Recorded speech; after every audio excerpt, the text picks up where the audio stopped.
So from this session, we'll learn about TestNG. So what is TestNG? TestNG is test new generation.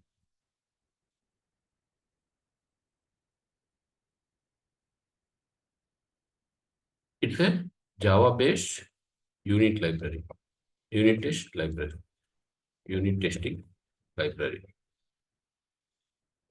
So what does that mean? So even before this, we have to know about let's go back and recall what we have learned, right? So starting Selenium, what we learned, we are always discussing two things, right? Identifying the web elements and interacting with the web elements. This is what we have seen in most starting from Selenium sessions, right? So two things, right? First thing, locating or identifying the web elements on the web page. Once we get the address of those web elements, then second step is interacting with this in those web elements. So we had different web elements, and we have seen how to interact with those elements. So there were multiple classes, multiple methods to interact with the different web elements on the web page. So this is what we have seen, right? And during that process, we only learn how to automate only that particular web element, right? And for that, we have used only Java class, like uh, like how a Java program will be a class and a method and instance variables. And we have seen only that example. So we have limited, you know, the program to only run that particular web element because we wanted to understand the concept, how to automate a particular web element and how to, learn the particular concept. So in that sense, we have learned and we have written a program, Java programs, just to understand the concept, that concept. But in real time, it will not be like that. So when we are automating something, so it will be you know, step by step. Once you're given a test case, we divide the test case into test steps. And for each test step, so we write a method. And all these methods will club and put it into a class. And that class will run it. That's how we usually run it in a real time. So to actually have all these methods, test case, when it is divided into test steps and each test step having methods and having all these as methods in one class, having them organized, having them prioritized, all this can't be done directly with Selenium WebDriver because Selenium WebDriver is purely designed for automating the web browser. So automating the web browser, right? So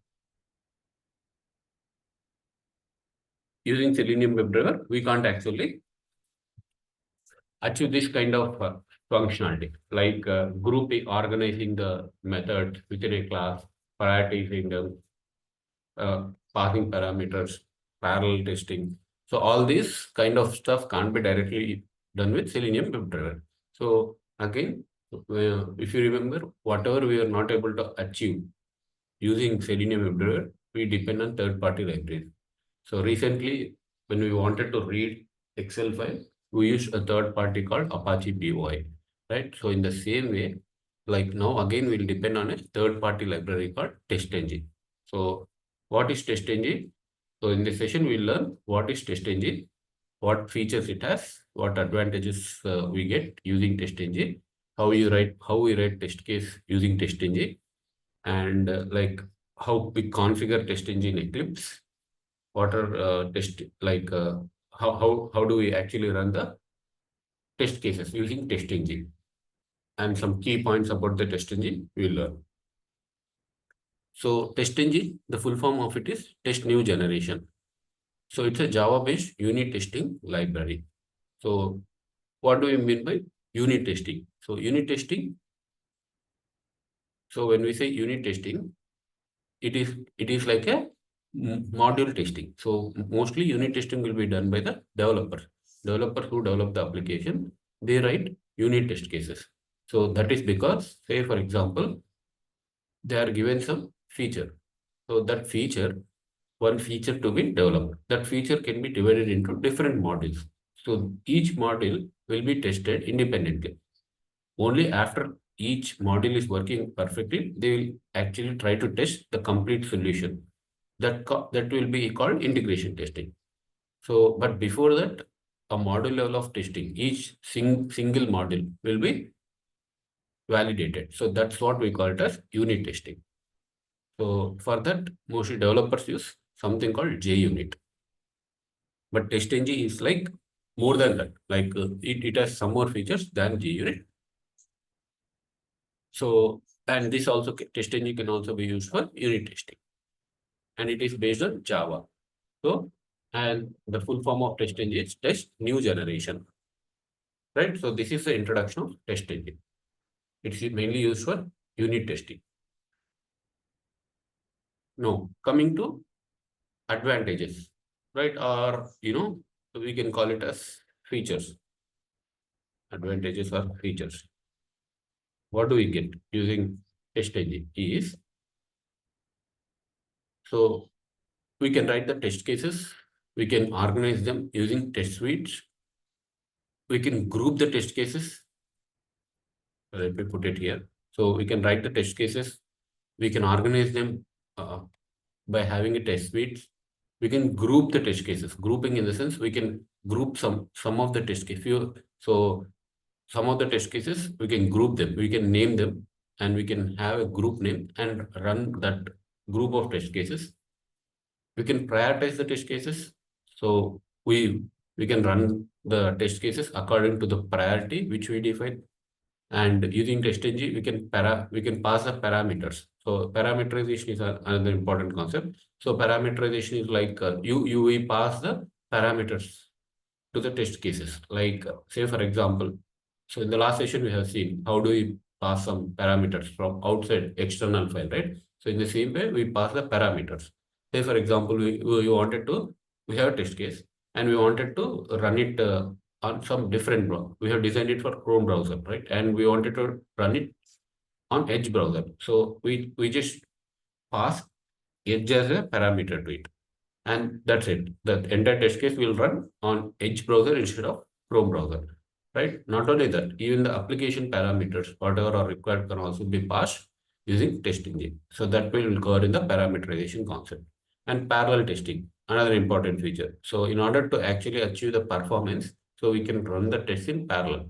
So that feature is also provided by TestNG. So we'll see all this, how to run tests in parallel. So when we run parallel in the sense running the test at the same time, concurrently, right? So that is what we call it as parallel testing. And we can also generate reports. So if you remember till now, whenever we are running the test case, whenever we are automating something using Selenium WebDriver, we are not getting any reports.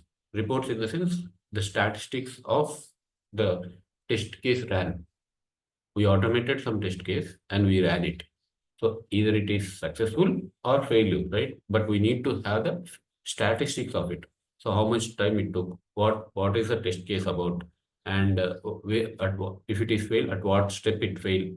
So how much time it took to execute the test case. All these kind of stats can be displayed in the report. Those kind of report we haven't seen till now in the Selenium WebDriver. So TestNG by default will provide some report when we run using the TestNG, when we run the test case using the TestNG, right? So these are the advantages or the features of TestNG. So all this we are going to discuss one by one in the, maybe we will not cover we can't cover everything in one session. So we'll cover in the coming sessions. But we'll see all of these features of TestNG, right?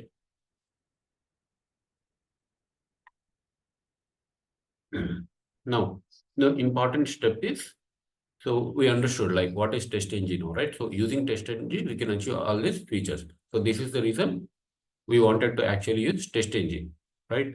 So TestNG is a Java-based unit testing library. And how do we get it? So we said like it's a third-party library. So whenever it is a third-party library, we have to actually have that configured to our project, right? So having TestNG configured is in 2 steps.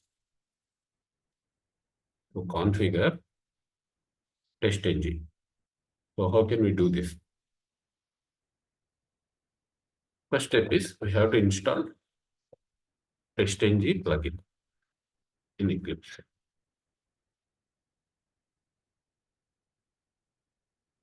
Then we'll add TestNG library. We'll add this TestNG library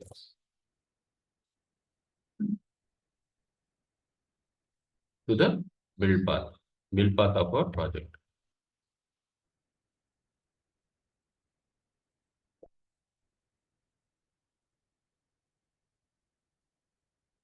So these are the two steps. So how do we configure TestNG? We have understood what is TestNG and what are the benefits we get using the TestNG. Now we wanted to use TestNG to write the test cases.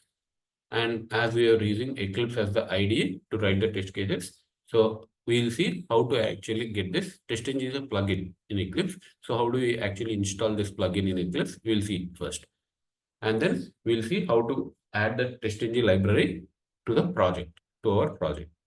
And once that is done, we'll start automating. We'll start writing the test cases by taking an example, and we'll see how to run the TestNG test. So first, let us see the step of installing TestNG plugin. So open your Eclipse and go to Window and see Preferences. Click on Preferences. So on the left, you see some of the items here, right? So General and Gradle like this. So if you see, there is no TestNG here. So it has to be present here in order to use the TestNG library, right? So it is not present here if you observe. So TestNG is not present. So we have to download it or we have to get it into the Eclipse. So it's a plugin. So how do we get it? So just to confirm if it is already installed or not, so you can go to Windows Preferences and verify it. It is not there. Clearly, it is not there. Now we have to actually install it. So how do we install a plugin in Eclipse? So click on Help, go to Eclipse Marketplace. So Help, Eclipse Marketplace. So click on Eclipse Marketplace.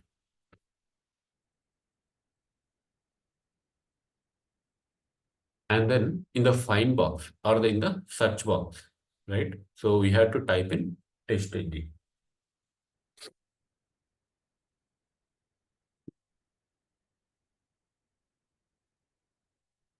Yeah, here just type in TestNG.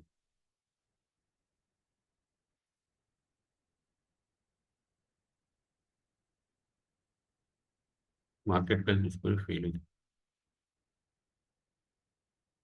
service unavailable.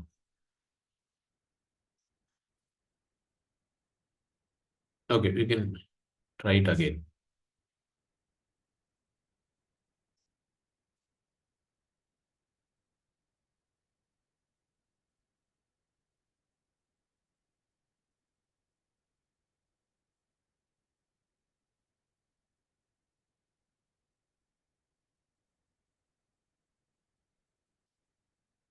Cannot complete the question.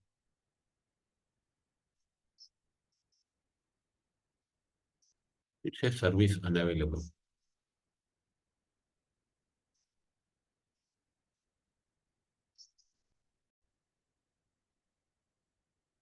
We can configure TestNG in two steps.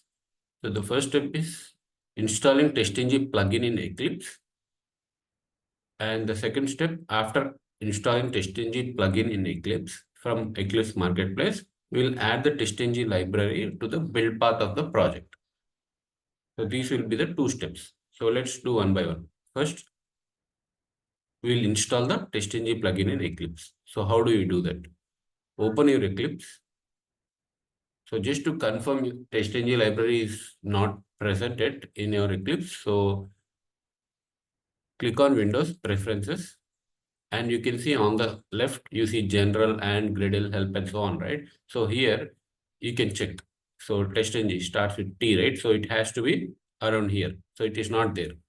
Meaning TestNG plugin has not yet been installed in your Eclipse, right? So that's the confirmation. Now just cancel it. So we'll see how to install the plugin, TestNG plugin. So click on Help, go to Eclipse Marketplace.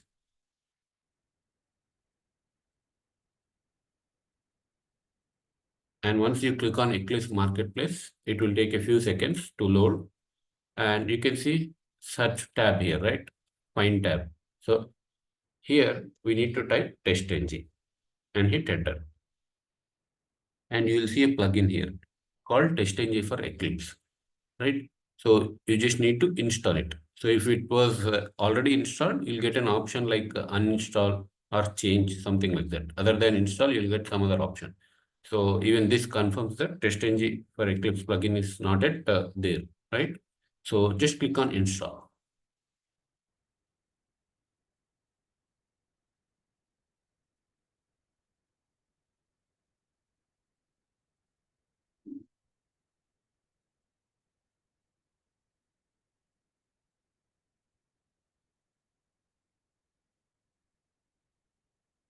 Yeah, you'll get this screen where we need to confirm the features. So TestNG for Eclipse. Just select both the options and click on confirm.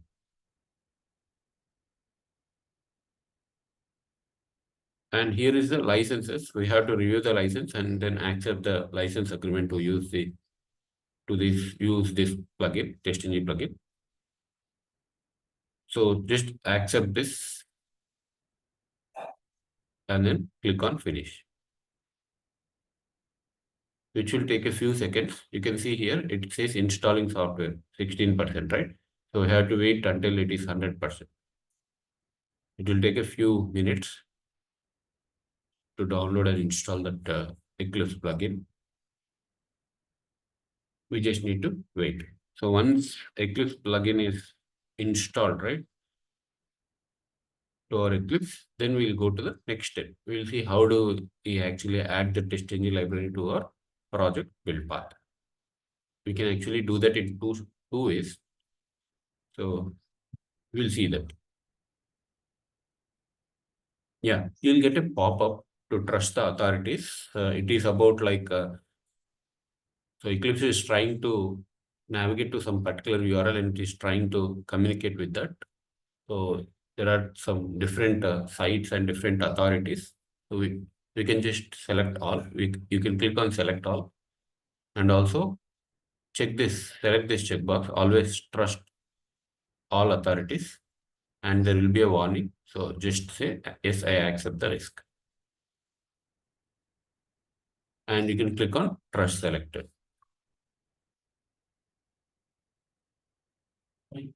Yeah, you can again say select all, always trust all content, and then click on trust selected.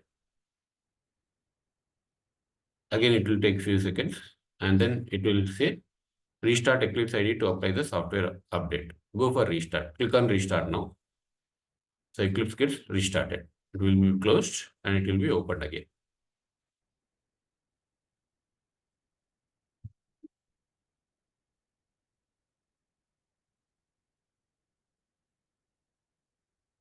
Yeah, it's opened again. Now click on Windows. Yeah, it says deferred early start. Setup check. Related complete. Yeah. Now go to Windows. Click on preferences. And now you should be seeing the TestNG here. But I don't see it here. Okay. So in that case, you just need to go to install new software. Already installed one. And if you can check here, so it is already there, right? But still you are not getting it.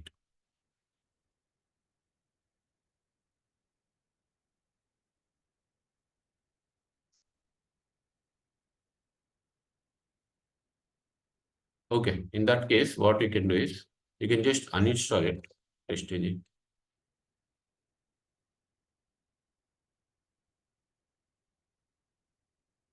Usually this will not happen. Depending upon your Eclipse version, right?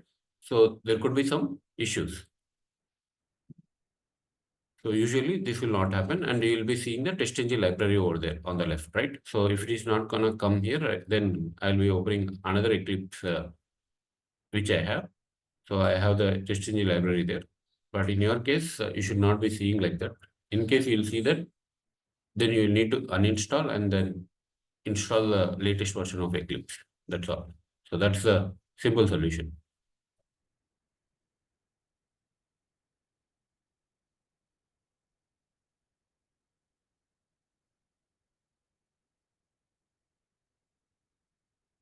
It's not there. It's been uninstalled.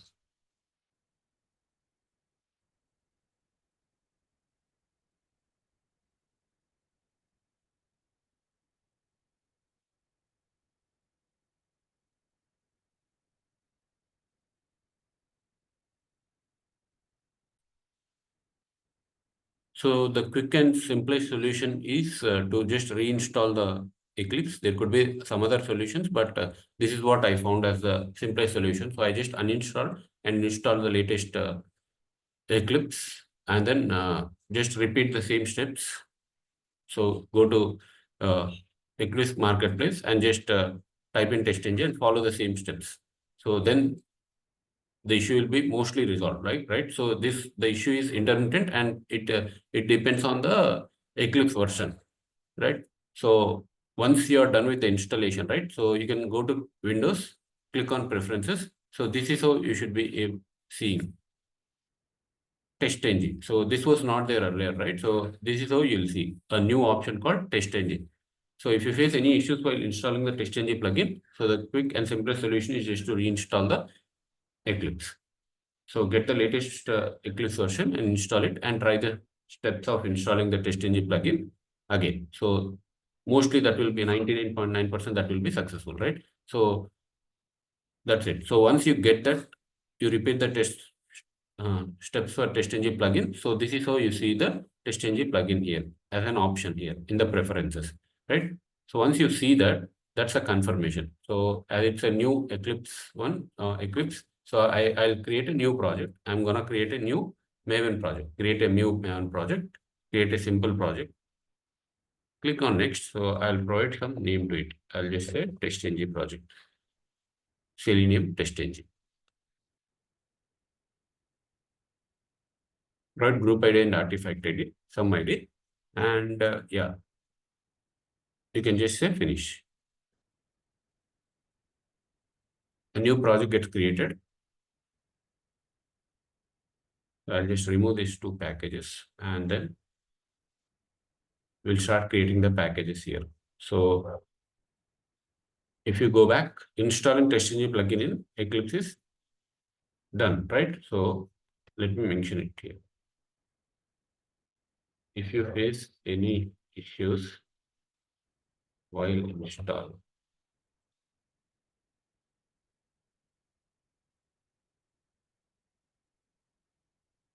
reinstall Eclipse to the latest version. I just mentioned it there. And now the second step will be adding TestNG library to the build path of the project. So how do we do this? Adding TestNG library to the build path of the project. So we are done with installing TestNG plugin in Eclipse. So now we wanted to add the TestNG library to the build path of the project. So how do you do that? Click on you select the project and then right click on it. Go to properties and you see on the left Java build path. So you can find Java build path here, right? Just select it. And within it, we have some tabs here, source, project, libraries, and so on, right? So click on libraries. And also you can see, if you see JRE system library like this here, so then, and if you have the latest version other than this, then it's better you actually choose your JRE to the latest version. So this is 1.8. So I had more latest version of it. So I can select that. This is the latest version of which I have in my system. So I'm selecting JDK 21. Just click on finish.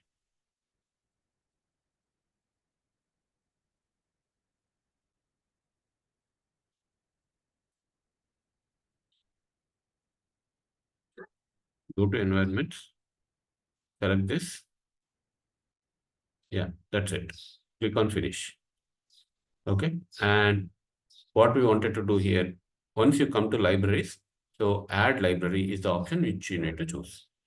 Right. So let me commit, let me actually show you again. you are on the project, right click on the project, you'll click on properties and then choose Java build path on the left. So you'll see different tabs here on the right. So go to libraries. So once you go to the libraries, so click on here, module path, and then you see add library here. So just click on add library. So a pop-up will be open to add the libraries. So you'll see an option called TestNG here. So select TestNG and click on next. This will set the default TestNG library to this project. Yes, that is what we wanted, right? So just click on finish. That's all. Apply, apply and close. Now you see a new option TestNG added to the project, right? So this is what the meaning of adding TestNG library to the build path of the project, right? So this is added, TestNG has been added to our project. Now we are ready to use the TestNG in our project, right? So there is other way of adding TestNG to the project. So that is using pom.xml. We know pom.xml, right? So when we create a Maven project, we get this pom.xml. So I'll just, so yeah, we'll get the pom.xml, right? So we can add the dependencies to it. Let's add the dependencies.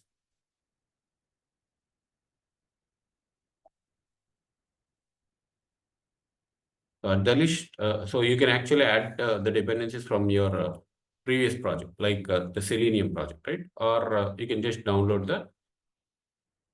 it from Maven repository again.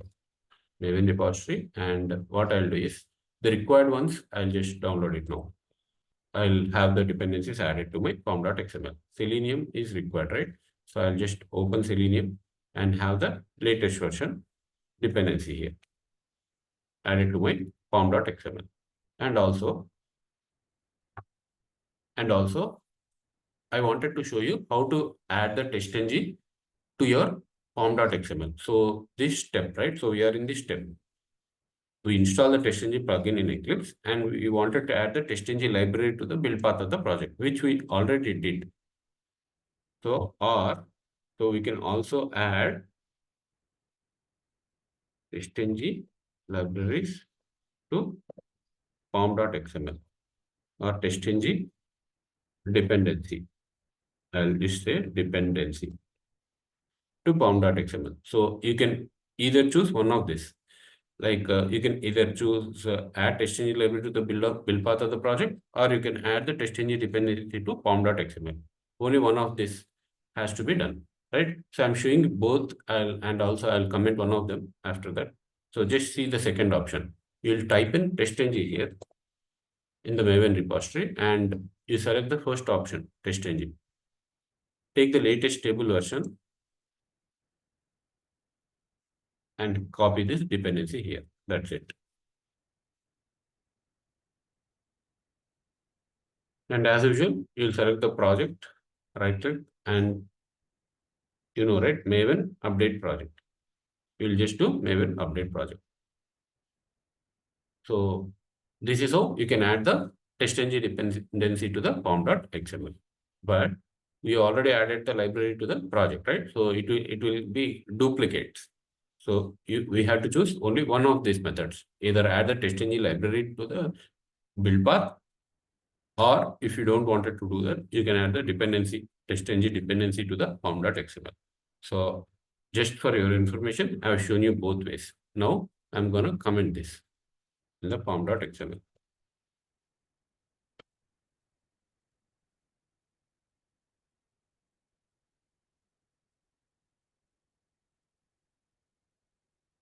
All right. Now let me create a new package for today, and we are done with this, right? The setup configuring of TestNG is done. We installed TestNG plugin in Eclipse, and we have added the TestNG library to the build path of the project. Now we wanted to see how we can use this, how we can actually write the test cases using TestNG. So that we are gonna see now, right? So we can see that now.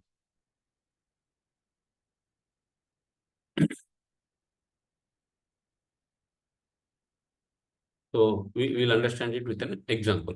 So first what we'll see do is, let me create a new package. I'll just say day38 and we'll create a new class. I'll say my first TestNG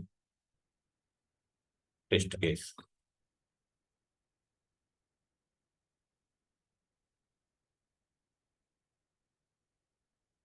We don't need to select main method here. Just click on finish. So we created a new class. Now observe. So what we are gonna do here?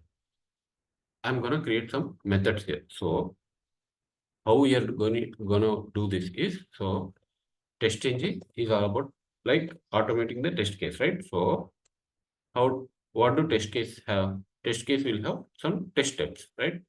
Test case will have test steps. So each test step will have one method written, right? Each test case will have test steps, and for each test step, we are going to create one method in our class. Say, for example, total class represents one test case, and within that, there will be some steps, right? So that steps, what we are going to do is, so for that, we are going to create one method. For example, say, for example, my test case is like opening the application, open the application, and I wanted to log into the application, and I just wanted to log out from the application. So simple test case. So this is what I wanted to achieve. Let's say, for example, this is what we wanted to achieve.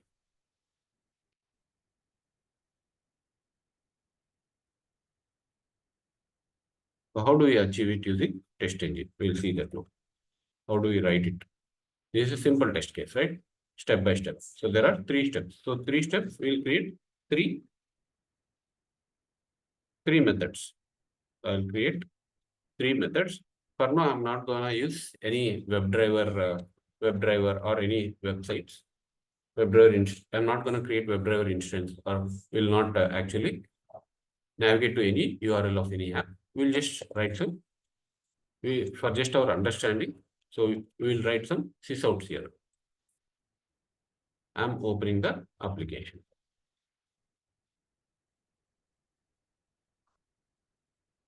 Second one, login, right? So log into the application.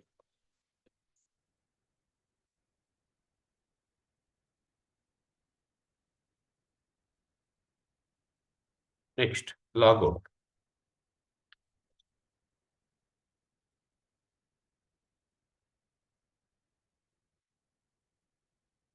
Log out from the application. So three methods. Each one for one test step, and the complete three steps together is called as one test case, right? Now, if you see, so I have three methods, one method for each test step, right? So I don't have the main method here. Till now, what we used to do, we create some methods in the class and we create the object for the class, and then object for the class in the main method, and then we used to run it like run as the Java application, right? So this is a, now if you see run as, so you will not get the option as Java application because you don't have the main method in it. Then how do we run it? We can't even run it, right? But we can use something called test here. So test is an annotation, TestNG annotation. For example, see, I'll just add test like this. And if you hover on this, you'll get an option called import test from org.testng.annotations. Import it from org.testng.annotations. So once you do that, you'll see an option called run or debug beside that. So that's a link. So for now, just ignore it. So only concentrate on this tag. So this is called as annotation. So this is how you need to, this is how it is represented. You need to see it as test, test, right? On top of the method. So then TestNG will pick up this method and it will run this method. So I wanted to run all these three methods. So I'm saying testng.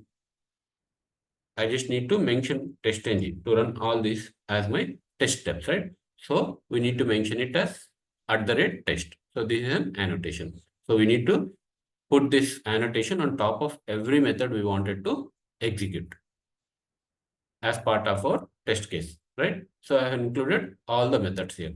See, for example, I'll not include. So, okay, for the first time, let's include for all the methods, right? So I have included annotation for all the methods, right? Now, right click. Now, if you see, you get an option. So earlier we didn't get this. So when I say run as, we got only run configurations. But when we added the annotation @test above the methods, we get an option called testng test. Run as testng test, right? So just click on this.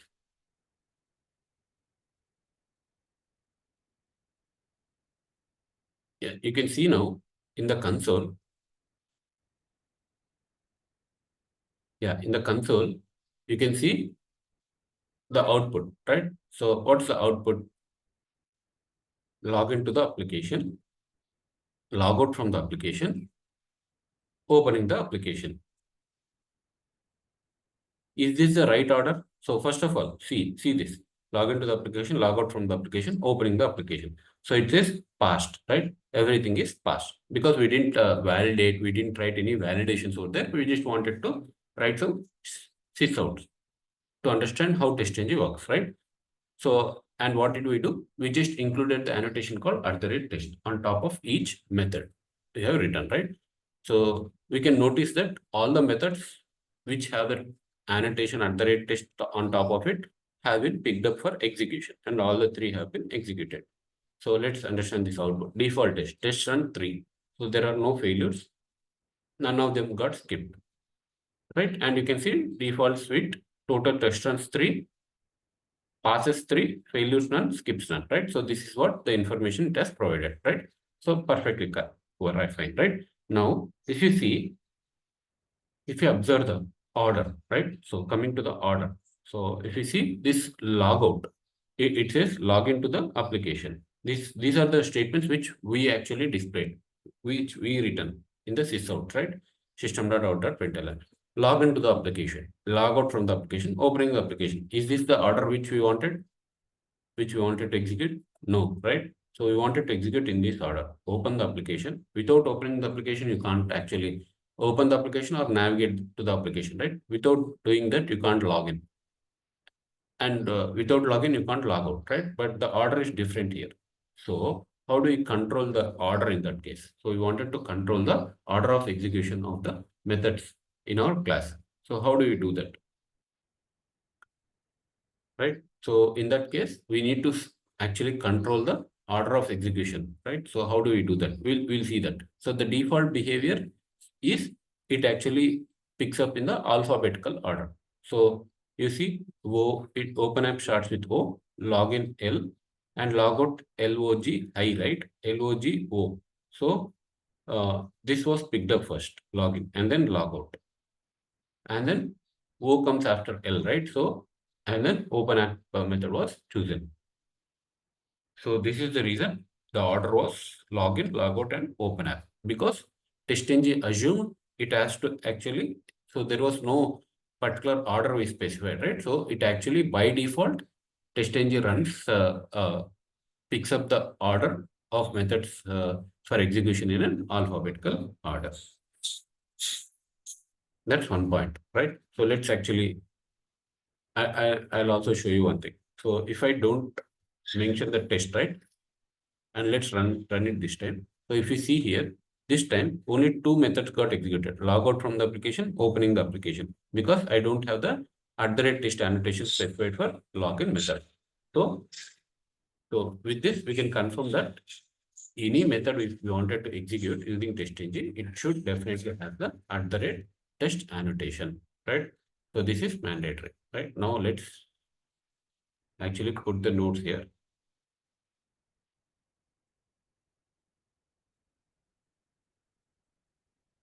So what did we learn? TestNG executes only those methods that are annotated with @test. All right. And by default, what's the behavior of it? What's the behavior of the execution of order?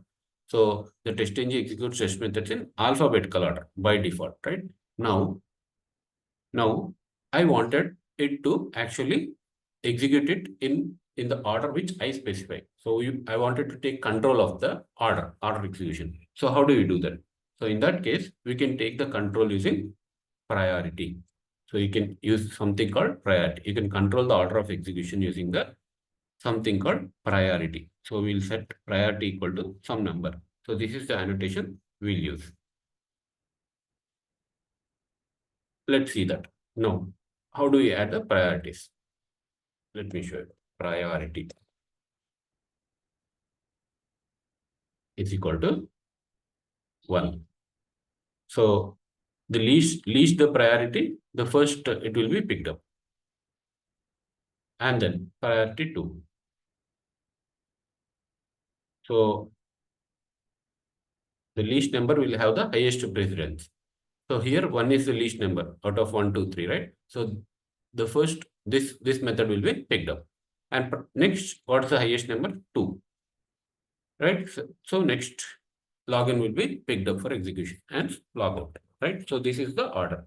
So this is how we can actually control the order of execution of the methods for the TestNG methods, right? So you can see, and you don't, this order doesn't matter. Like the methods, it can be anywhere. See, after this also I can put, or in between also I can put. That doesn't matter. But see, the order in which we create doesn't matter, right? And the order in which we actually write this @test also doesn't matter. So we are providing the priorities. If you do not provide this priority, TestNG picks up these methods and executes them in the alphabetical order. And if you want to take the control of these methods and execute it in our customized order, then we have to specify something called priority after @test. So this is how we can set the priority. See, I have set priority equal to 1 for my open app. So I'm giving the highest precedence to this method so that this will be executed first and then login and then log out. So this is how I set the priority, right? Now let's see the order by running it again. So now if you observe, it says opening the application, log into the application, log out from the application. So this is what we expected, right? The order, this is the right order, and this is what we expected. And we had this priority, we had this order of execution control using something called priority, right? And you can see passed, 3 methods got passed. So you can control the order of execution using priority, right? And what happens if we actually have the priority set? So then the alphabetical order which we said, that gets overridden, right? So once priorities are assigned to the test method, the alphabetical order is overridden.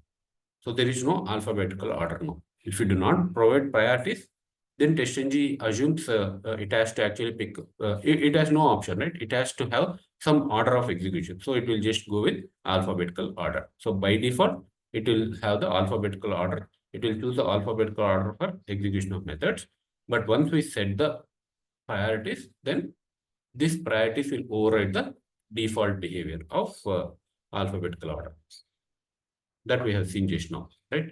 And now, priorities need not be the consecutive numbers. So we have, what did we see here?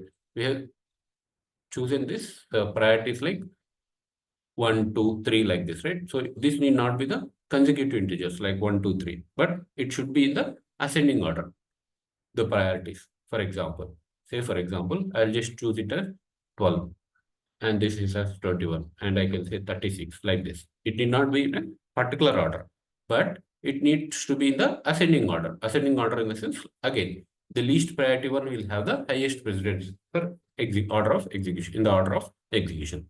So again, if you see, I'll execute it again and show you the result first. See, we got the same result. Opening the application, log into the application, log out from the application. The same order. So even though we change the priorities. So, but how did we change the priorities? If you observe, still the open app or the first method which we wanted to execute has the highest precedence or the least priority. Least priority, highest precedence. That's what we need to remember here about the priorities. So among the existing methods, which one does which one has the least number for the priority will be given the highest precedence. So this 12 is the least number, right? So smallest number. So this will be chosen for the execution first. Then what's the next smallest number? 21. So this will be chosen. And next smallest is 36. Then this will be chosen. So priority need not be the consecutive numbers. So they can be any integers. They can be any integers. And how about the yeah, how about like if I don't provide any priority, for example, I don't provide any priority, then the priority provided is the default priority is 0. For example, I do not provide priority due to this login, for example. Now what happens? Let's see. See, now login will be chosen first because you did not provide the priority to it. So the default priority as it is 0, right? And it will be compared with priorities of other methods, 12 and 36. 0 is definitely less than 12, right? So first this method will be chosen. And after that, if there are any priorities, then according to the priorities, then priority specified, then according to the priority number, the methods will be chosen for the order of execution, right? So the default behavior or the default priority is, if it is not provided, the default value is 0. So that is what we need to remember. And how about if you have same priorities for two methods? So how will that work? So if we have multiple test methods having the same priority, they are executed in alphabetical order. So it just assumes that the priority is not set for these methods, and it will go back to the default behavior of choosing the order of execution in alphabetical order. Same priorities, right? So for example, I have this priority, same priority. If you observe, no, see, this is not the actual expected order, but this is how it is executed because we have given priority as same for two methods, login and open app. So in that case, it actually resolves this conflict by choosing the alphabetical order for the methods. So L comes first, then O, right? So login method was chosen first because the priorities were same for these two methods. So if we can say that if there are multiple test methods which have the same priority, then they are executed in alphabetical order. Then the last one. How about the negative values? So if I provide a negative value to my priority, what happens? So even that is valid. Negative values are also allowed for priority. For example, let me give it as minus 36 and let's have it as some 2, right? Now if you see, logout has been chosen because minus 36 is the least number, right? So integers, how do you represent the integers? It is something like this, right? 0, 1, 2, 3, 4, and so on.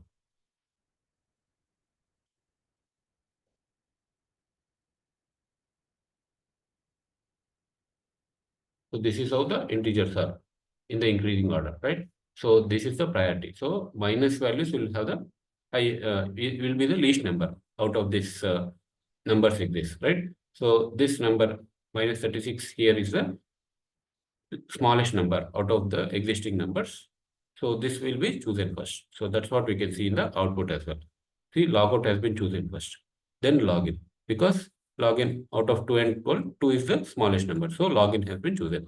Then open app, right? So always, you know, the precedence is according to the priority. And the point to be noted here is negative values are also allowed for priority, right? So this is what we need to remember when we are giving the priorities. So we need to remember the execution order depends upon these points.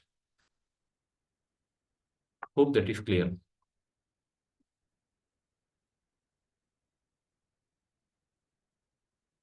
Okay. Now what we'll do is, we'll take another example.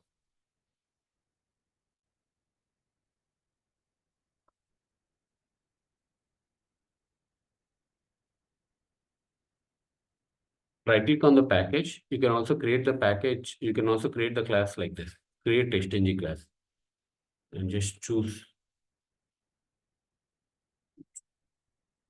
a package here. Source folder. This is the package, and then class name. You can provide some class name, and then you can just say finish.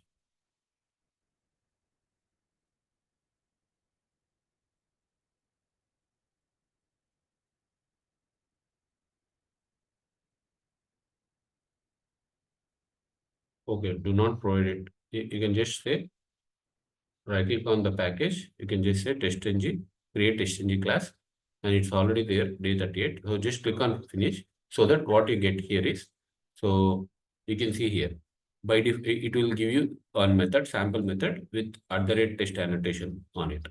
So this is the default template of TestNG class, right? So let me close it. And for this, we'll take a simple example, one example on this, where we'll actually validate the login test for one website. So we'll navigate to the login page.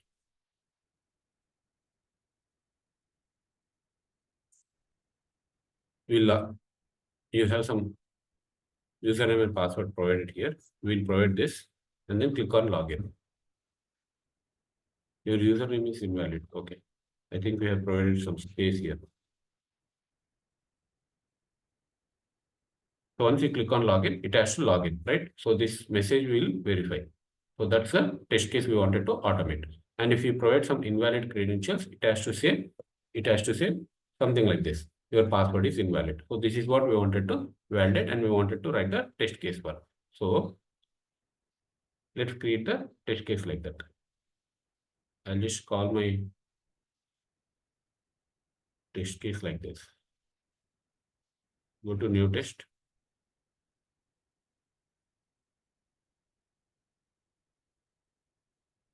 You can rename the file to this one, and then I wanted to create the methods. So what is the order here? We first need to navigate. Navigate to the login page.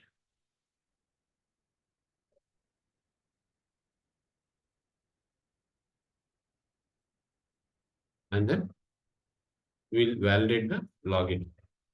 We'll validate login test.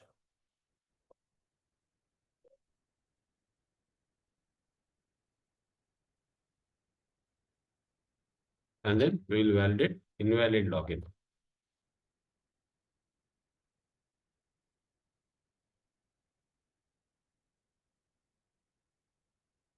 So this is the test we wanted to do, right?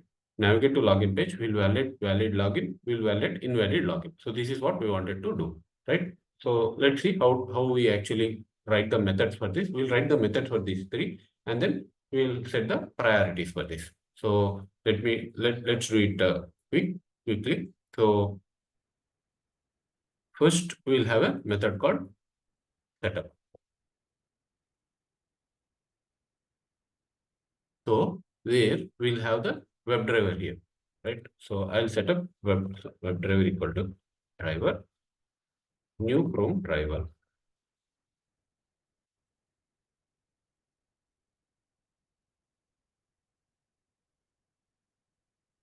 I'll have a method called setup, right? So this is the method. Okay, we'll have the priorities at the end. First, we'll actually declare we'll have the methods defined, and whatever are the mandatory ones at the beginning. So I'm doing it in my setup. We are maximizing the window, right? Now, what we wanted to do is navigate to the login page, right? So for simplicity, let's have all the methods as public. is also public method, and navigate to login page. So this is the method which we wanted to create. Navigate to login page. So how do you navigate to the login page? We can use driver.get method. But if you observe, so this is not present, this driver object. So why this is not present? It's not giving the option here, driver,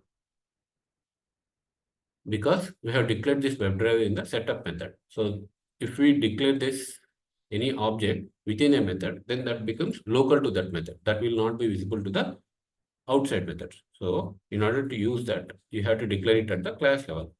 So that can be used at the across all the methods within that class, right? Driver dot get. And then we can get the URL of that page, login page.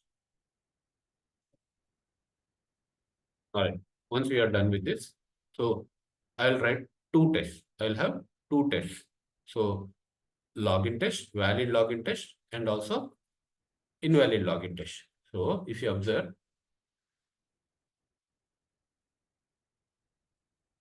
so this is the login test, valid login test. So what we are doing here, just for in the interest of time, I have copied the code here. So you can see by.id username password. So this is nothing new to us, and the login button. And we are providing the valid credentials into the username and password. And then we are clicking on the login button. That's it. And then we wanted to validate the message. So the success message, the label, the tag we have seen on the top, right? So that message we are selecting, right? And we are just displaying it on the console, that message, if it is success or not, right? So this is my login test, valid login test, meaning providing valid credentials. And in the same way, like you can see validate invalid login, right? So we'll create another method where we'll say invalid login test, right? Invalid login test. So now, once we are done with this, we wanted to actually navigate back to the login page, right? So or else you can't actually test the other credentials, right? So I'm just calling the navigate to login page again, so that we'll navigate back to this URL. And then we'll continue with the another credentials, right? So I'm just providing some other credentials. So you can see I'm just passing it as invalid user and invalid password. So I know this username and this password doesn't exist, but this was intentional. And we are clicking on the login button and we are getting the error message. And we are displaying it on the console. Simple method, right? So just to validate the invalid login test and valid login test, two methods, navigate to login page, three methods, and setup method, and also we'll have a teardown method.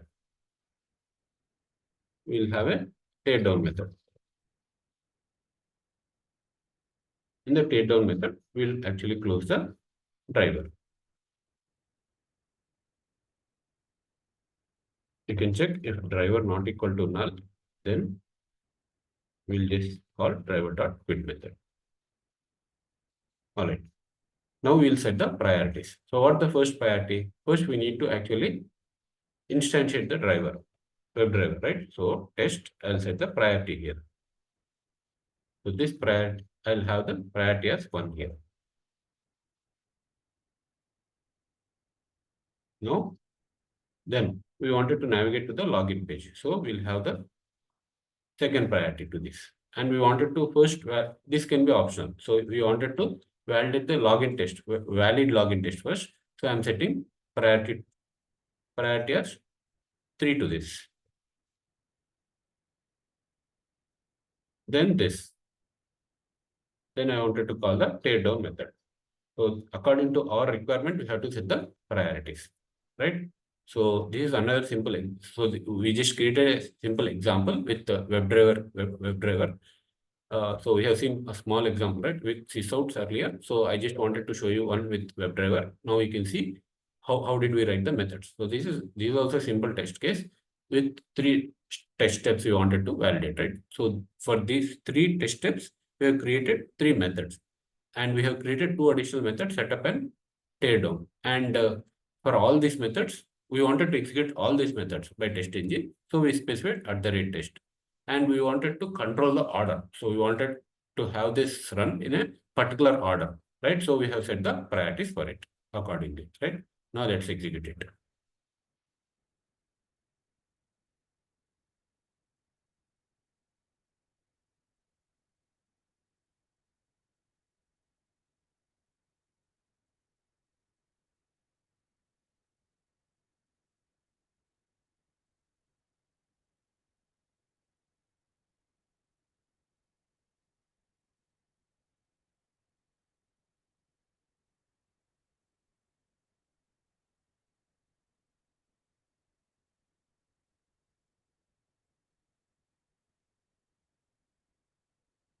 Yeah, you can see the output here, right? In the console.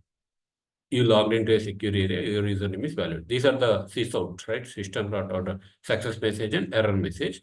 And then you can see the order of execution here. The order of execution will be here. Yeah, setup, navigate to login page, valid login test, invalid login test, and tear down. Right? So you can see that here. This is the order. And it ran according to our expectation, right? Now, I'll show you something. So how do we run this? Till now, we are running it from run as TestNG test, right? Now, how do we run it? Like the other way. So we can run it from the TestNG XML file as well. So how do we do that? I'll show you now. Again, like creating TestNG XML, TestNG XML,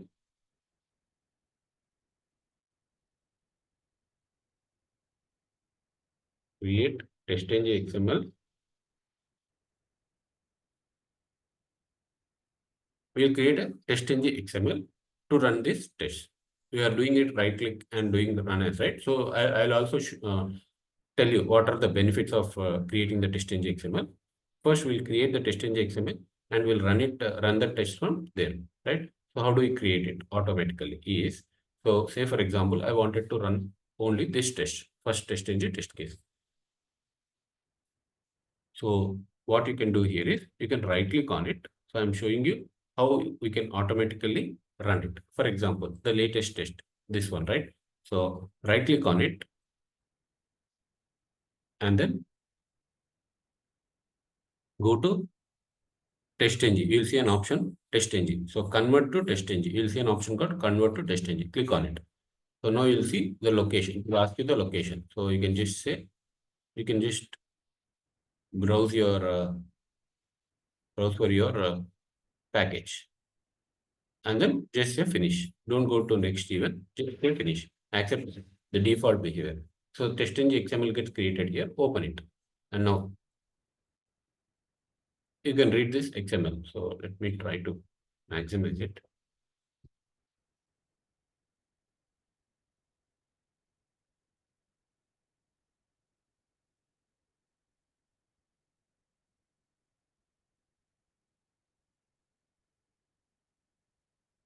Okay, I think.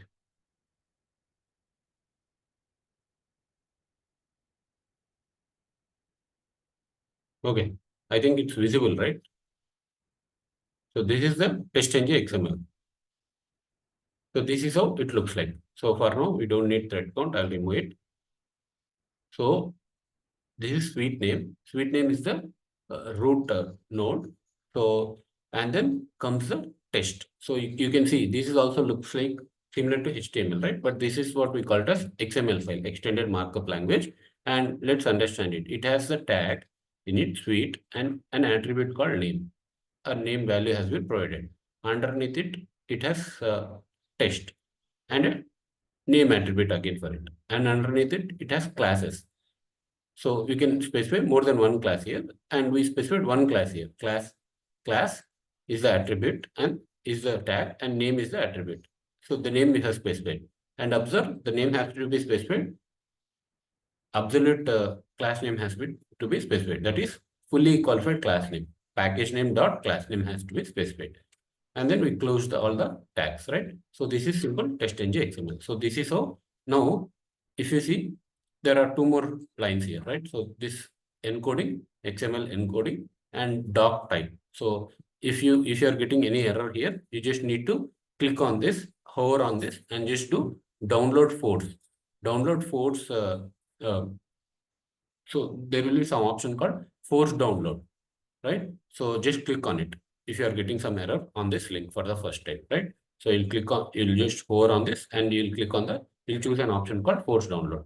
All right. So once you are done with these two lines are mandatory for this TestNG XML. And we have seen what this is, right? So we'll also learn more about this, what suite name, what test name in few minutes. But for now, just imagine that you are running to run this class name, right? To run this class using TestNG, we need to have this hierarchy like this.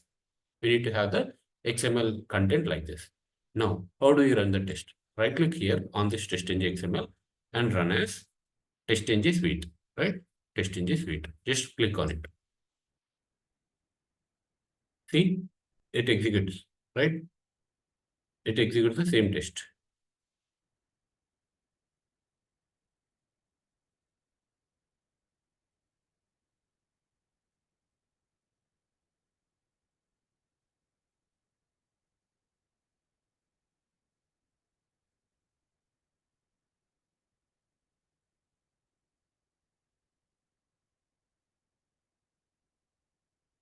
Yeah, two tests are ran, right? And you can see the result. Total test run 5, passes are also 5, right? So this is fine. This is fine. So we can see the output clearly, right? So this is the other way of running the TestNG methods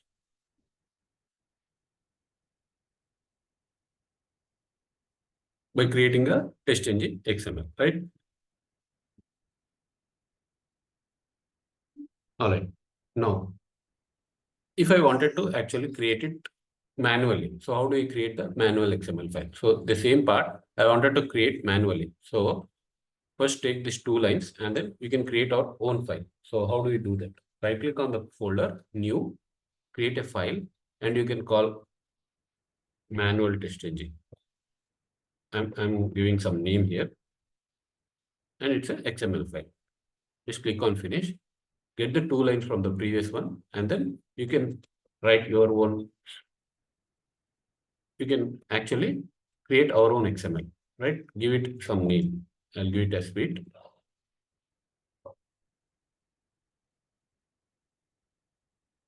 And what will be the hierarchy? Test, right? So I'll provide some test here.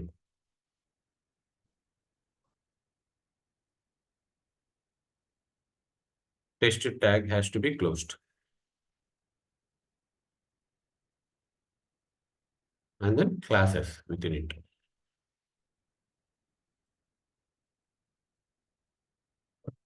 Within the classes, we need to specify the class name.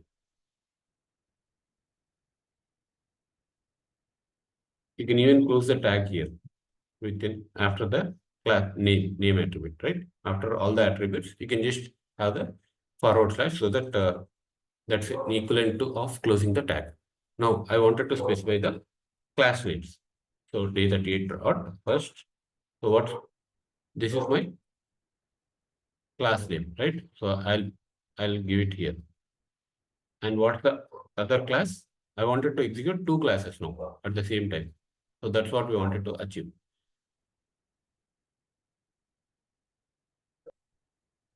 That's it. So this is the hierarchy, right? So suite name, test, and classes. And within the classes, we need to specify the class names like this. One entry for each class name. And the class name has to be the fully qualified class name. Meaning we need to specify the package as well before the class name. Like this. Now, if I execute it, so if you observe, it actually executed the first test, right? Maybe the order is different. This was according to the priorities which we set. So if you set the right priorities, you will get the right order. And also you need to observe the second test case also got executed. So this is because, so in the XML, what did we say in the manual test in the XML? So we wanted to execute two classes, right? So This you can't achieve it manually by right clicking. When you say if you are on one class and when you say right click run as TestNG, then you can only run the methods, TestNG methods only related to that class. But now we were able to run test methods belonging to more than one class in one go, right? By creating the TestNG XML. So this is one advantage. There are other advantages as well. Like we can set the thread count, which actually gives us ability to run the test in parallel. We can pass the parameters. We can group the test cases like this. So we'll see all those in the coming sessions. But for now, so you can see in order to run the two classes, we can't run it in one go. When we actually run it using right click run as TestNG, right? So for this, we will create a TestNG XML like this, and then in this hierarchy, and then we can run test methods in more than one class like this, right? All right. So any questions still here?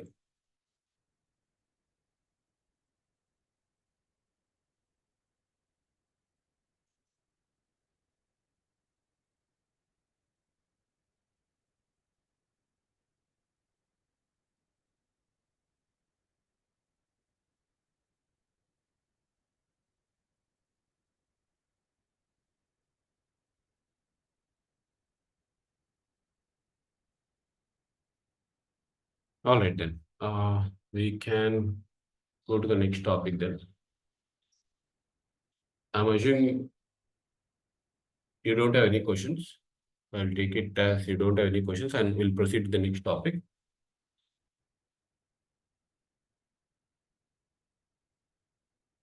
We'll see annotations now.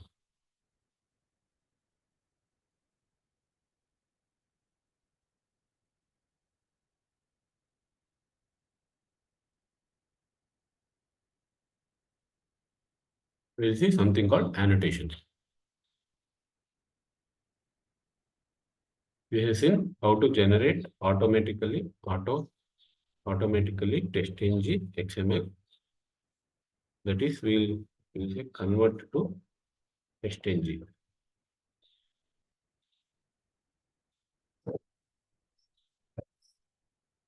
right? And also we have seen how to create manually.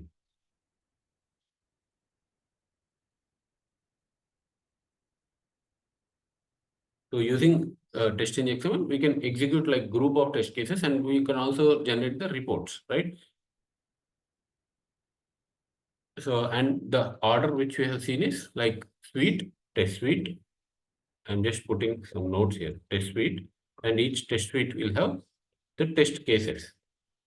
So, which are represented with tests, right? Test suite, test cases, and each test case will have test steps in it, right? And how are we representing it? So, using an XML file. So, XML file will be there, and then within it, we'll have the classes. So test case we are representing in with one class, right? Within class, we have methods. So you can actually correlate this like this. So we usually have a suite, right? When you're writing the test cases manually and test cases, test steps. So how we are doing it in TestNG is we'll create a TestNG XML file. Then to represent test cases, we'll have classes. Each test case will represent one class, right? And in order to specify the test steps, so for each test step, we'll create a test method, right? So this is how you can remember. Now we'll proceed with the next topic, annotations. We have seen @test, that's an annotation, correct? Along with that, we do have some other annotations. We'll see that now. What are the annotations we have? So we do have many annotations, like we have seen @test, right? So we have seen @test. So @test, what's the use of @test annotation? So only if you specify @test on top of the method, that method will be picked up. All the methods for which @test annotation has been specified, those methods will be picked up by TestNG for execution, right? And then we'll set the priority. That's a different thing. That's an optional thing. But @test annotation is mandatory for TestNG to pick up the method for execution, right? So along with @test, we do have some other annotations, imported annotations we'll see. So if you see, these are the different annotations we have. So before method, after method, before class, after class, before test, after test, before switch, after switch, right? So we'll see that now. How do we actually, what each of these annotations does, right? Okay. So now let me show you that. We'll take an example and we'll understand. Say, for example, I have some test case. I have a test case. So test case will have test types, right? So these are my test types. I'll first log in, and then what I wanted to do, I wanted to create an account. Say, for example, just for our understanding, just say, for example, this is a bank application, right? I'll log in, I'll create an account, I'll log out. And later point of time, I wanted to view that account. So in that case, what I have to do, I have to log in again, I have to view the account.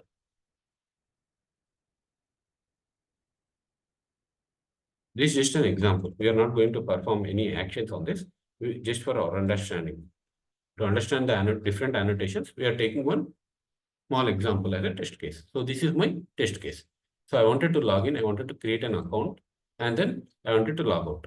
Then if I wanted to log in, and then I wanted to log in again and view the account, then log out. So whatever we have learned till now, so if you wanted to achieve that using like that, then what we need to do, we have to create all these methods, right? And then just provide the priorities in this order, maybe 1, 2, 3, starting from 1 till the last method. Simple, right? We can achieve it. But if you observe, there is some redundant methods here, login and logout, right? So login and logout are the redundant methods. These are repeated. Say, for example, I wanted to perform some other operation. Then again, I need to log in and perform some operations and log out. So then again, I'll be repeating login and logout methods, right? So the point to be noted here is, so there is redundant methods here. So can we avoid that? Can we avoid this redundancy? Yes, we can avoid the redundancy. So how do we do that? If you observe, this is not repeated. So the not repeated ones are the actual tests. So these are the actual tests. But login and logout are the mandatory steps to perform this test method. But these are not the actual methods which you wanted to test. Right? We might have tested this in a different test case. That is done. But in order to create an account, login is mandatory. Only upon login to the application, you can create the account, right? So login and logout are mandatory. So these two methods we don't want it to validate, but these are mandatory in order to do the second test step, right? So in that case, what we can do, and also these steps are repeated every time, and we don't want it to repeat the same code, same method again and again in the same class and set the priority to them, right? So we wanted to avoid that too. So in that case, what we can do is we can use something called @before method. And also, what does this mean is, so this is my test, pick up this test to run. This is my test method, right? You'll run it this method, but before this method, run this method is what we are saying with this annotation, @before method. So when we mention it, it says that, so execute for the @test. So I'll have some @test, meaning my test methods. So before this method, this is my mandatory step. So before method actually specifies run this before running the test method, right? And I'll specify as after method for some other method called logout, right? Which says that after running this @test, so upon exit, run this method mandatorily is what we are saying. After method, I wanted to run this. So this is what we'll specify. So in this, so with this, what happens is you don't need to create 6 methods. We'll create only 4 methods. We'll see that now. I'll show you how do we do that. Then you'll get it. But you need to understand this. So we wanted to run the test methods, which we'll specify it as @test. So TestNG will pick up this method and will execute it. But before that, we wanted to actually execute some other methods. So before each test, I wanted to execute login. And after the method, I wanted to execute some other method. So this I wanted to repeat for all the tests. So in that case, we can specify before method and after method to the methods. So if I show you one example, you will get it easily. Let's create a class. I'll just call it as annotations example one. You don't need main method for this. So we'll create methods here. So what are the methods? We have login method.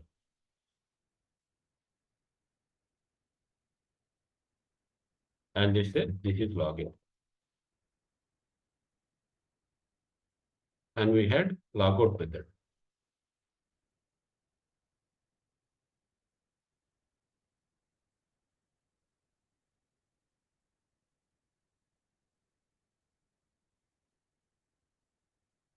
Like this, we had some other methods, right? So I wanted to create an account.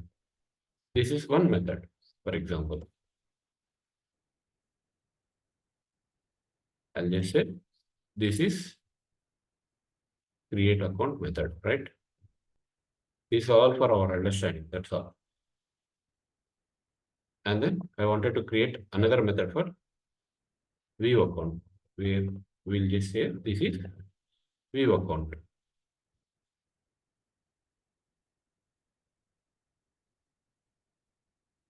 All right. Now, if you see, we have three methods here, right?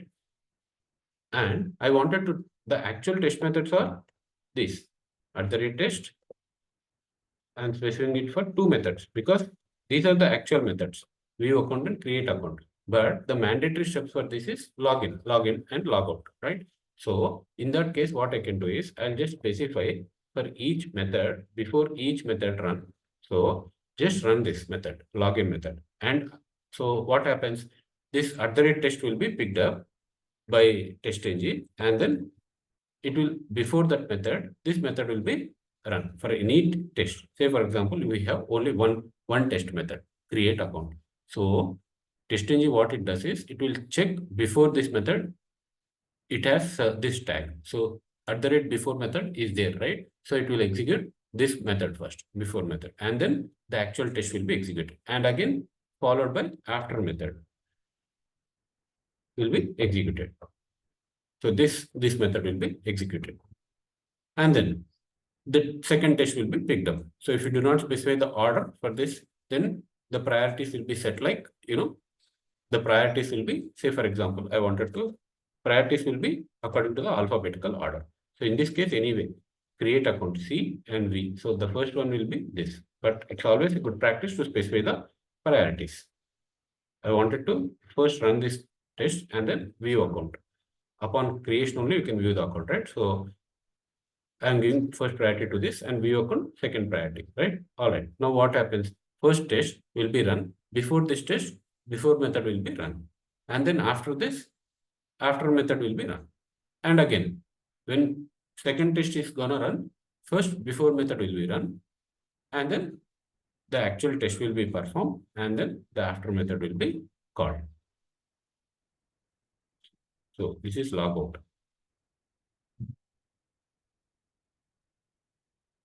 So now I'm running it as run as TestNG test. Now if you observe, this is the output. This is login. This is create account, right? This is logout. Now observe, this is login again. This is view account. This is logout. But we did not create login and logout two times, and we did not set the priority as well, right? So how did this happen? So view account and create account were created as @test. So if you observe @test, so and we have specified before method and after method. So these are the test methods, and before the test methods, we have before method and after method. So before method will be executed before the test method, and after method will be executed after the test method. So if you take one like this, one test like this, so this will be the second test. Like this, you can have n number of @tests specifying each test method, and this will be applicable. So this actually avoids redundant code. We are not repeating login and logout again and again, right? We have done it once. And as these are mandatory methods, so we are calling them before running any test method. And after running the test method, we wanted to definitely log out. So for such methods, you can specify the annotation as @after method. And if you observe, so there are only two pass methods here, right? So even you can see the stats. Total test run 2, passes 2. But actually there are 4 methods, right? But it only says total test runs as 2 because TestNG only considers @test as a test methods. So the other annotations, whatever may be the other annotations, it will not consider them as the test methods. So we have @test for 2 methods here, create account and view account. So only that 2 were considered as the actual test methods. The others are like utils or, the other methods which are not the actual test methods to validate, but they are required to run these test methods. That's how TestNG considers them, right? So hope this is clear. And why we need before method and after method annotation, right? So if this is clear, let's go to the next annotation. We'll go to before class and after class.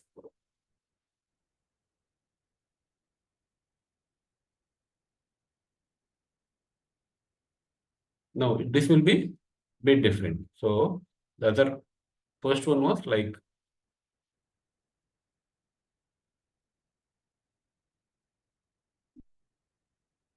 how did we execute this? This one, right?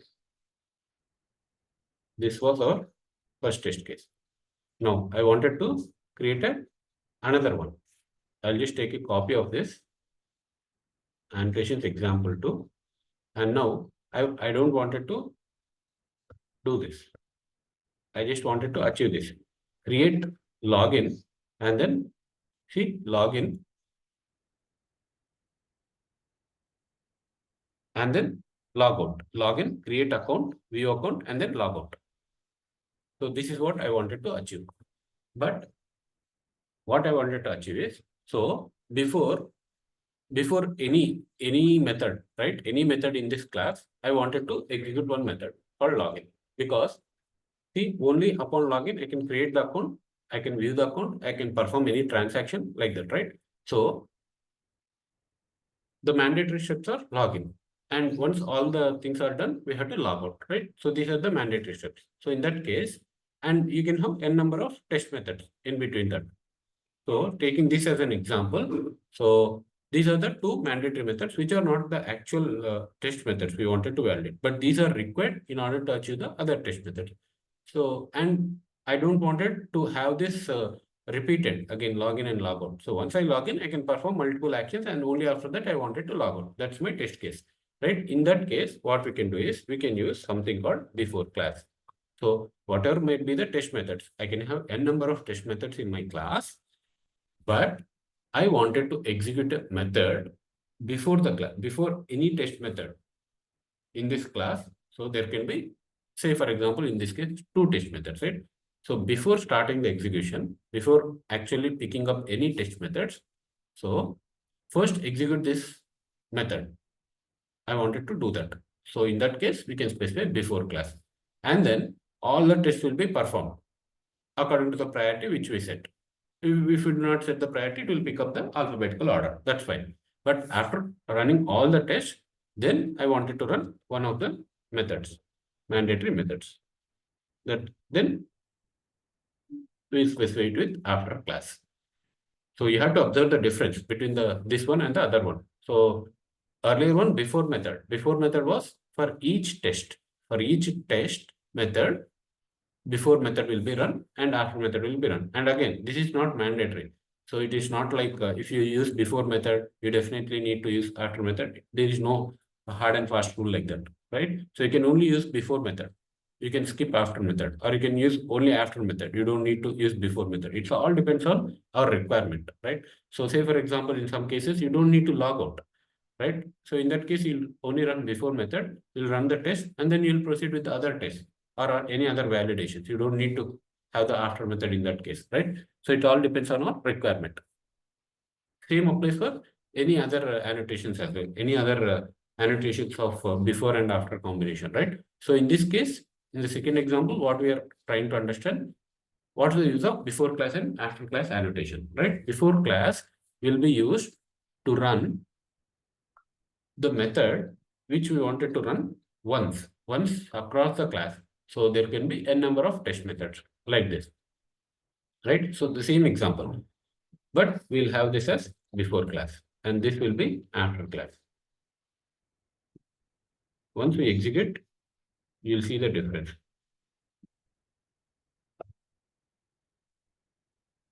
Let me execute it. Yeah, now if you see, this is login, this is create account, view account, and then logout, right? So logout was not executed after create account and again login, logout. That was the output of the previous example, right? But this time login executed only once because we have specified before class for that, right? So before class means so it will execute only once per the class. There can be n number of test methods. All the methods will be executed, and once all the test methods are executed, so then after class will be executed. So you can clearly see that, right? So this is login has been executed. Create account, view account. There can be other transaction, maybe transfer account. So add beneficiary, then transfer funds. There could be a number of methods. All those methods will be executed, and only once after class will be executed, right? At the end, after all the tests, after class method will be executed. So it is simple, like before class or after class will be executed only once across the class. For one class, it will be executed one time. So that's how we can even remember. But before method is executed for each test. Like before each test, before method will be executed and after method will be executed after each test method run. Whereas before class and after class will run once per class. So there can be a number of test methods. It doesn't matter. So it will only run them only once for the class.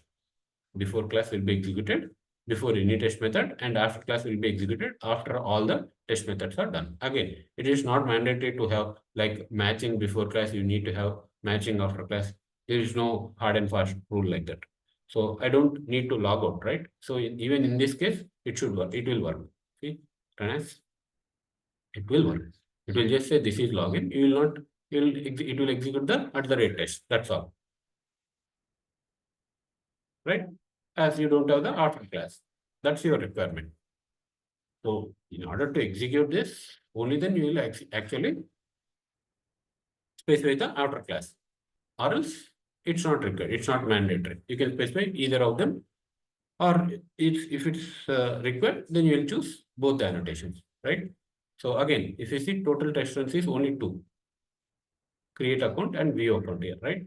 So this is because these methods are not considered as the actual test methods by TestNG. All right, this is about after class and before class and after class, right? Now we'll see before test and after test. So for this, I'll be creating a new package. I'll call my package as new package. New my package.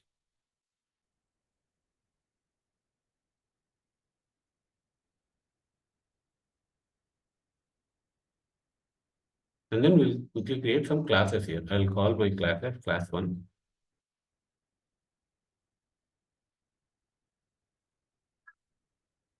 I'll call it as class 1.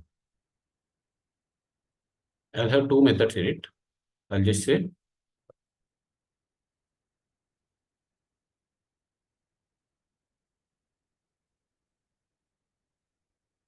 I'll have two methods in it, right? So you can see these are the two methods.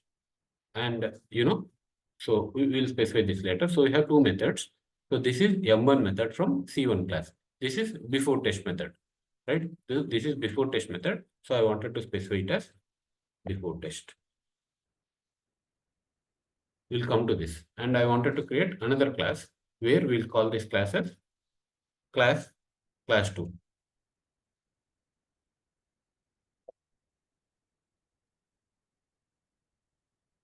So we are creating this to understand before test and after test. Okay.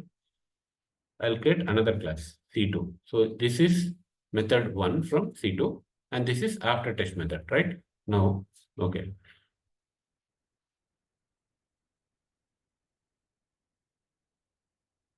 We'll move tabs to the left. Okay. And now we'll take this to the right.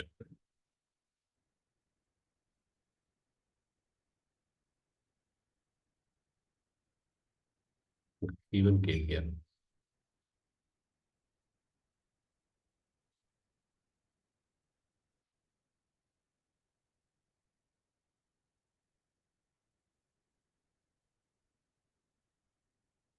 All right, now you can see C1 and C2, two classes, right? So I just created another package and you can see C1 and C2. So this has one method. So it has one method at the rate test. So this, when I run using TestNG, this method will be run.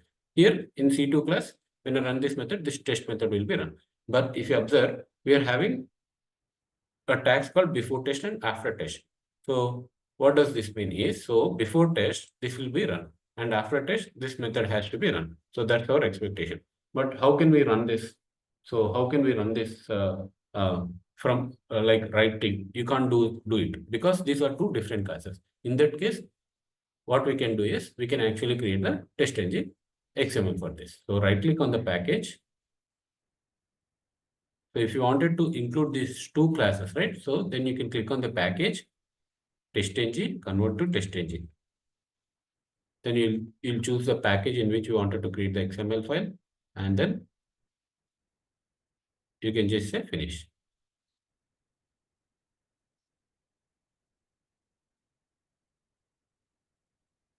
It says TestNG is already present or what?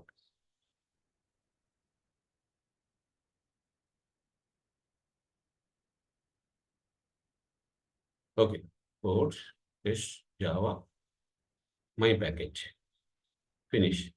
Right? We created a TestNG XML. And if you observe now, so this TestNG XML has suite name, and test name, classes, right? Classes. It has two classes in it, C1 and C2. So now how does the before test and after test method works is across these two methods. So for this test, so whatever will be the before test method. So it can be in any of these two methods, in any of these two classes. So we have two classes, right? Like this, we can have n number of classes specified under this test, right? But this before method, before test will run only once across all these classes. That we call it as test. So under test, we have the classes. So under test, we have all these classes. Like this, I can have n number of classes. But across all these classes, so before test annotation, the method which has the before test annotation will run only once.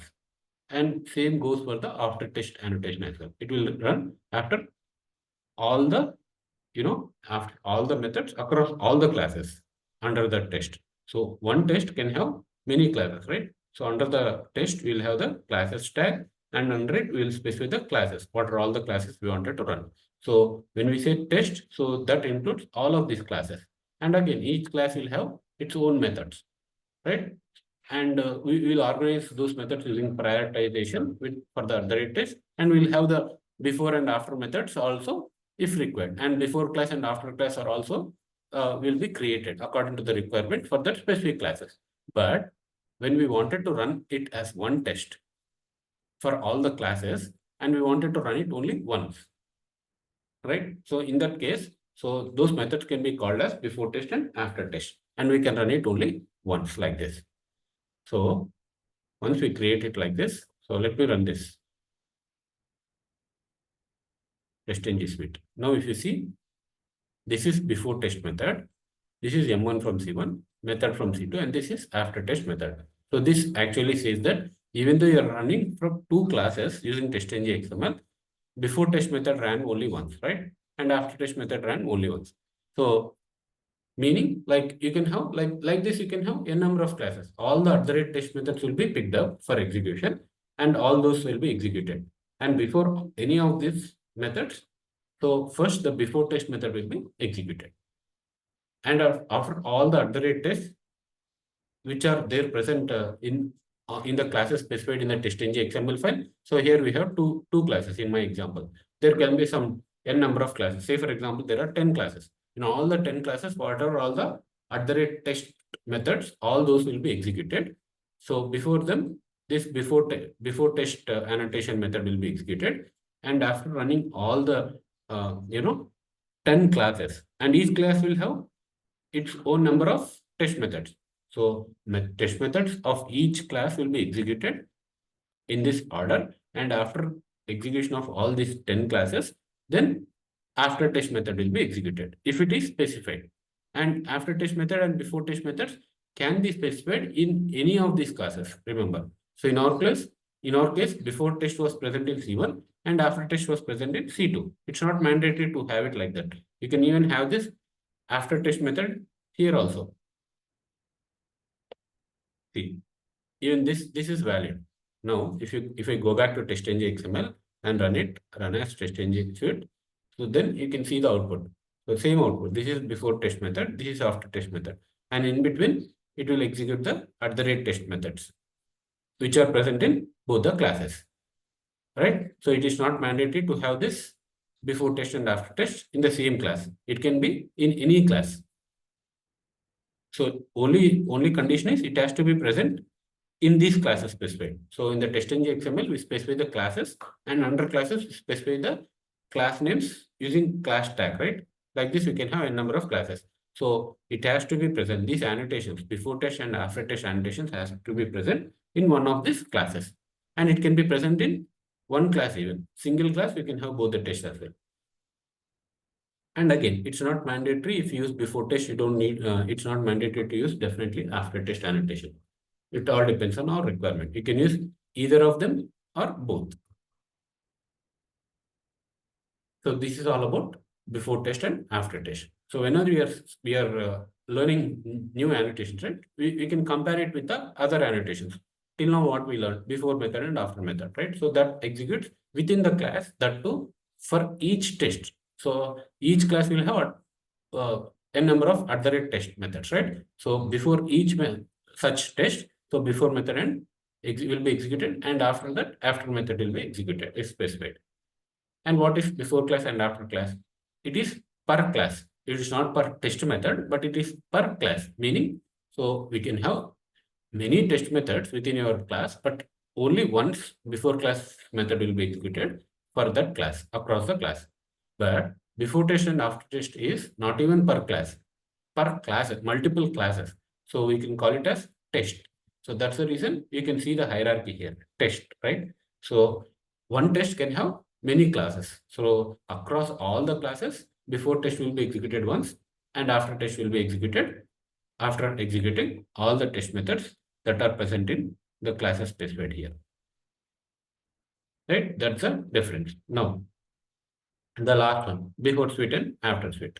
So for this, I'll create one more class. I'll create a class called C3. I'll call it as C3 and we'll have some sample methods in it as well. So this is my C3 method.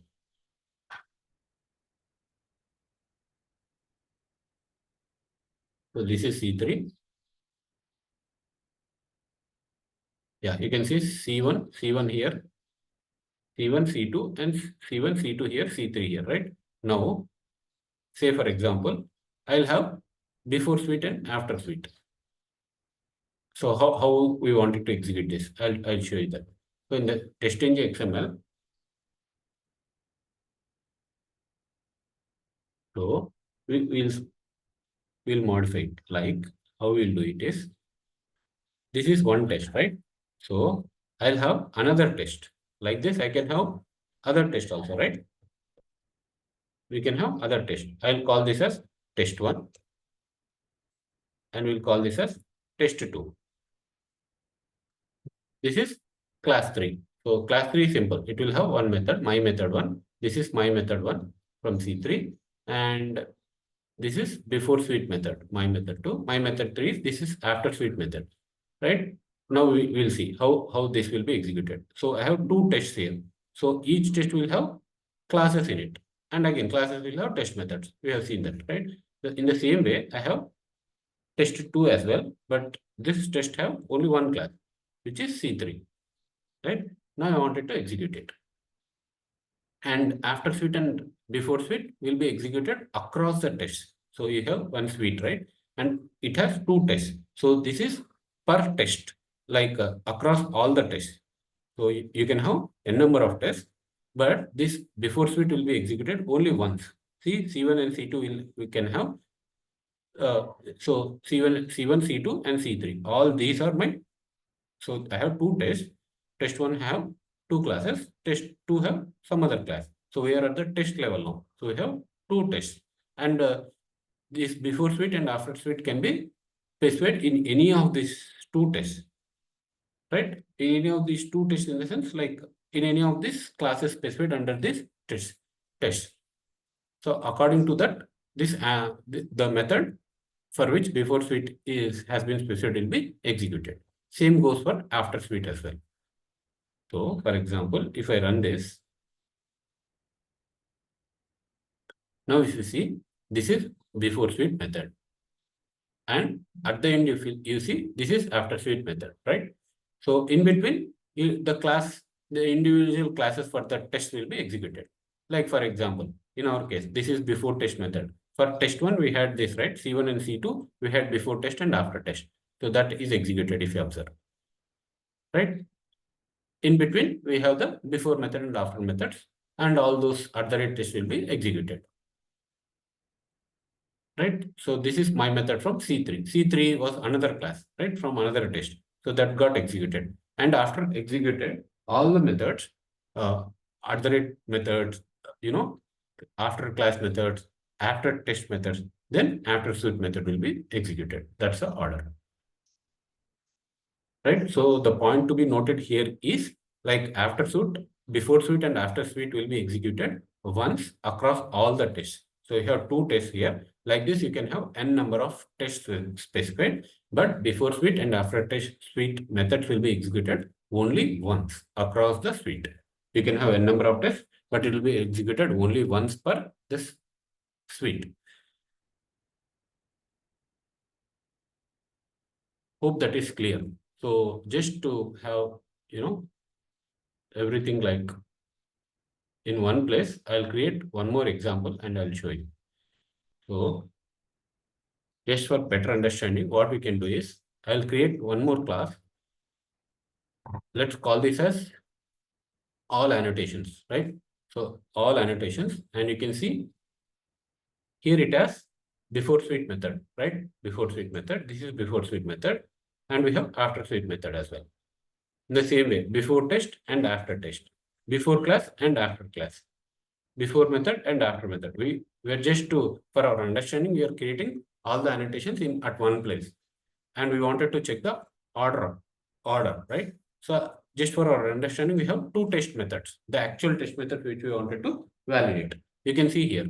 This is test method 1. This is test method 2. So we have two test methods. I have set the priority for them. So first this will be executed. Second this will be executed. All right. Now let's create a TestNG XML for this one. So how we can create that? I can just say right click on it and then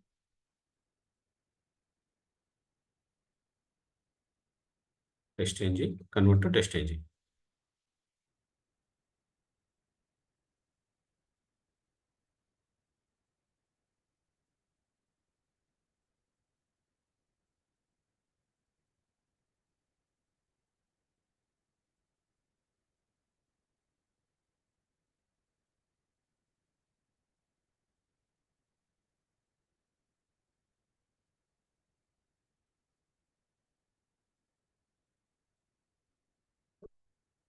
What I can do is I can just put it here instead of here. This is all annotations, right? And we'll create a TestNG XML for this.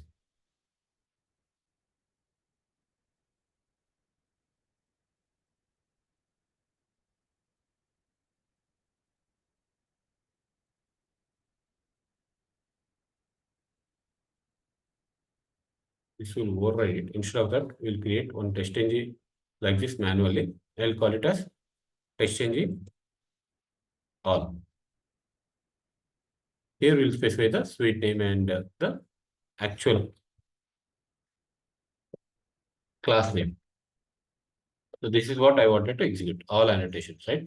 So this is the class which I wanted to execute. All right. Now if you see, I wanted to execute this. So right click on it, run as TestNG suite. So you can see here now, right? So let's understand this.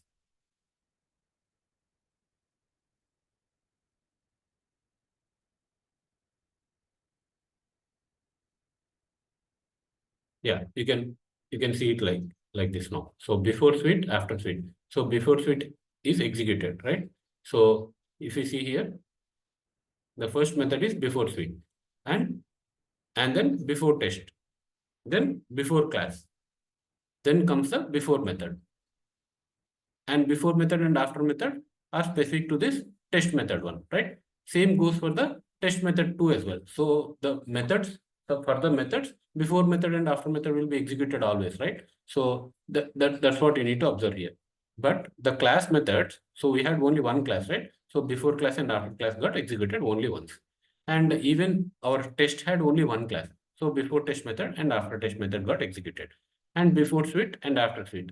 Again, our suite had only one test. So we had only once it is executed, right? So you can see the corresponding ones here clearly, right? So how it is executed. So if for each before suite, like after suite, so the before test method, after test method, that's how we actually created, but that's not mandatory to have always the combination of after with before, right?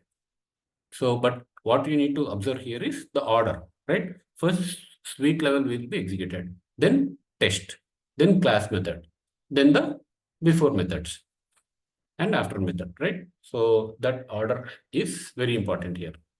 So that's the reason we are trying to learn it in that order. Method, class, test, and suite level. Hope that is clear.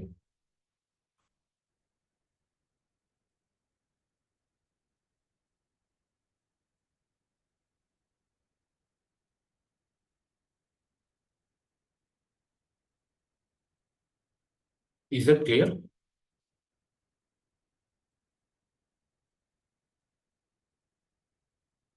All right then. So I think, yeah, we can stop it here and we can continue in the next session. If you have any questions in the today's topic, we can discuss, or else we can wrap up the session. Any questions? You need to practice it. You need to watch the recording again, and then you need to practice it. So just to practice, and then if you have any questions, we can discuss that in the next session. All right then. I'm stopping here.